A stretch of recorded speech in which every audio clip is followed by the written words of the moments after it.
Hello lovely people, this week I'm going to be pairing fiction books with non-fiction books.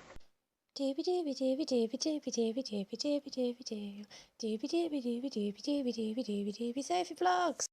I first saw this video on Olive's channel, the Queen of Non-Fiction, and I've been mulling it over for a while, and I have some combinations which I think lead to some interesting reading experiences. So I'm just going to dive into it and go for it. Some of these pairings are quite obvious when I say the titles, some of them are more linked on theme. I'm going to start off with some slightly more obvious ones, and then I'm going to move into some that just get a little bit more abstract as we go.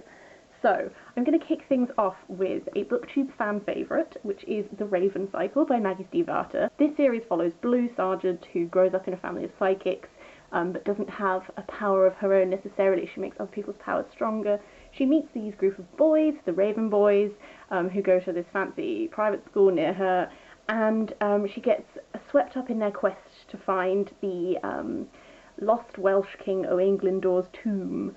And it's a fab book. I really enjoyed the series. It was great. I came into this with a knowledge of Owain Glyndor because I'm interested in history, and that was something that I found made the reading experience quite interesting because this is a historical king that I would consider myself a fan of, if you can be a fan of a historical fiction. My boyfriend's giving me the thumbs up in the corner because he is also a fan. So, if you enjoyed this series and would like to know a little bit more about the man behind the myth, I would recommend pairing this with Owain Glyndor, Prince of Wales by R.R. Davies. This is essentially, it's a tiny, tiny little book. It's a really good, concise introduction into who Owain Glyndor was.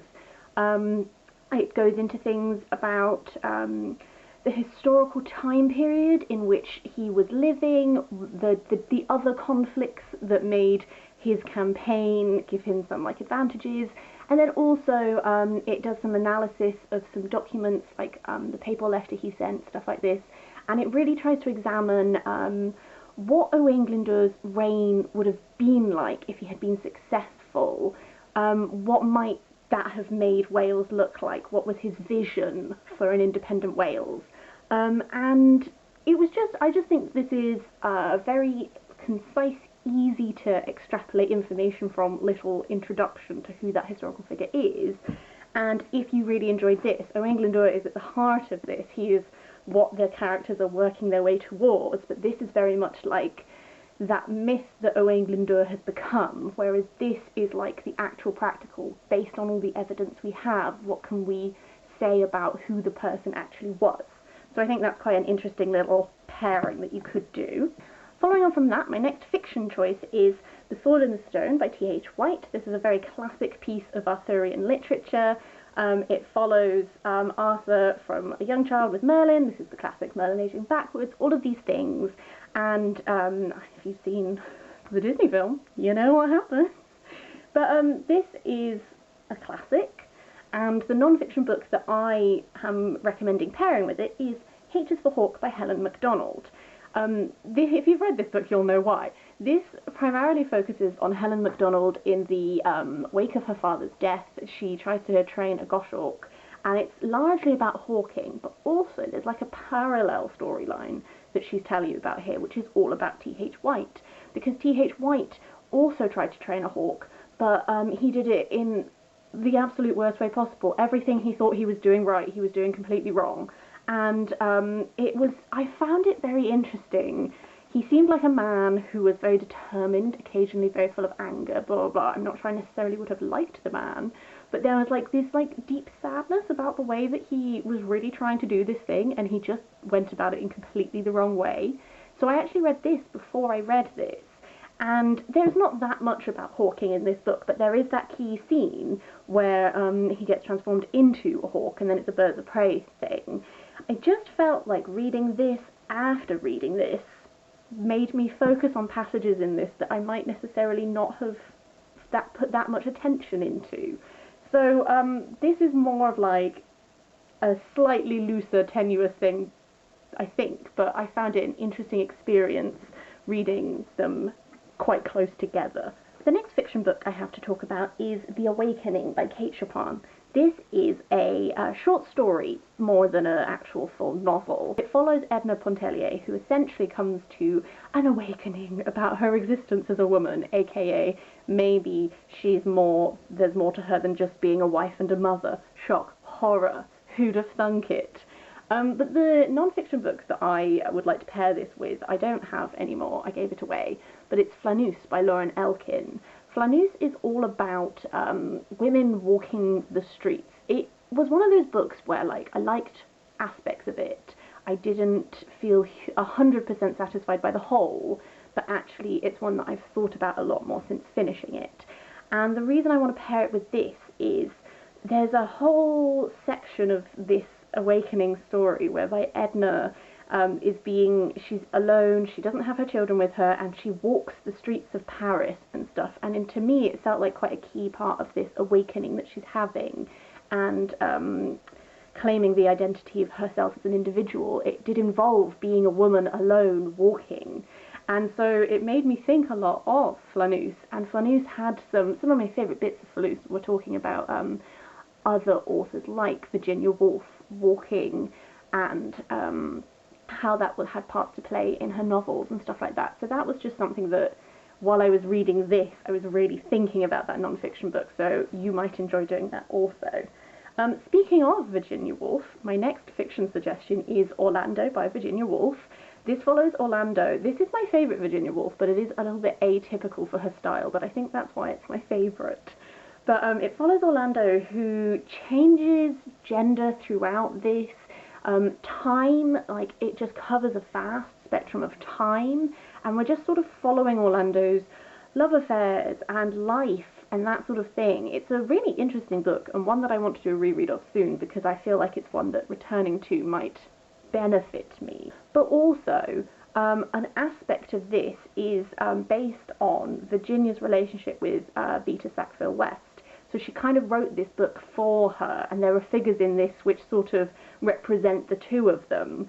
There's also a figure in this which represents Vita's other lover, Violet Trefusis.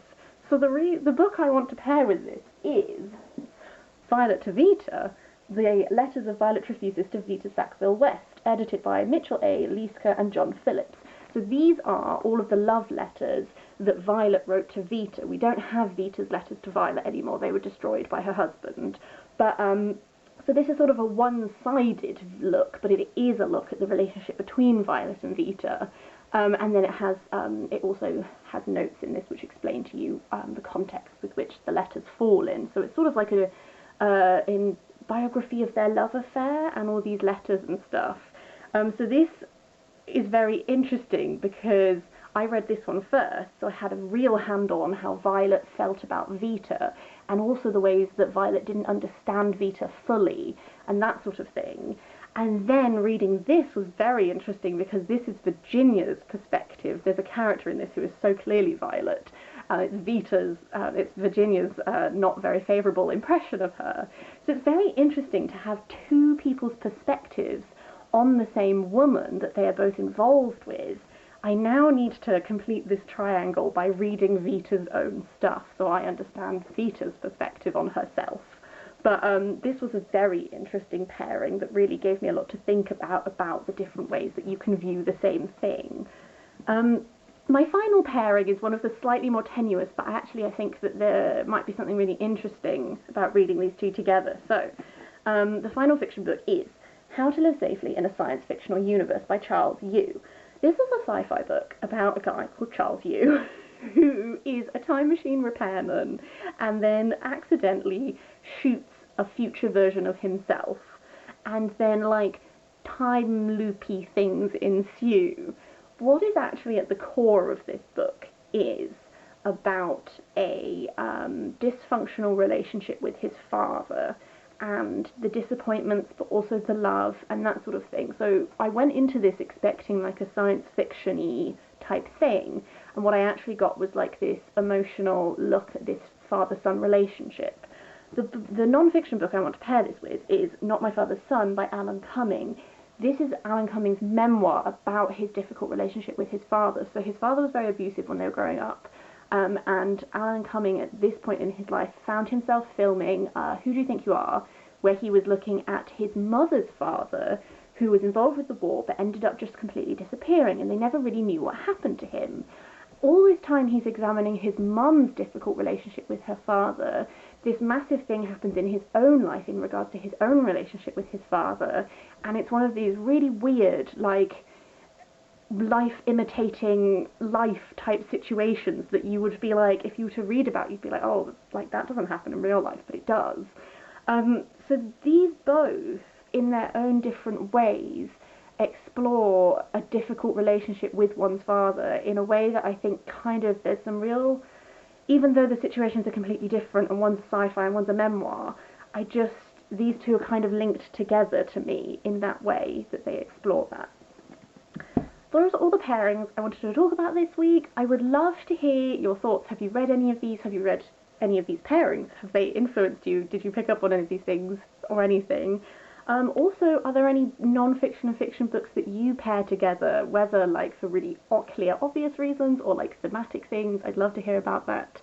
I might end up doing another one of these videos if I can think of more pairings, but I'm going to give it some time to like mull over and see if anything really like stands out to me. But otherwise, I hope you're having a lovely day, and I'll see you next time with something different.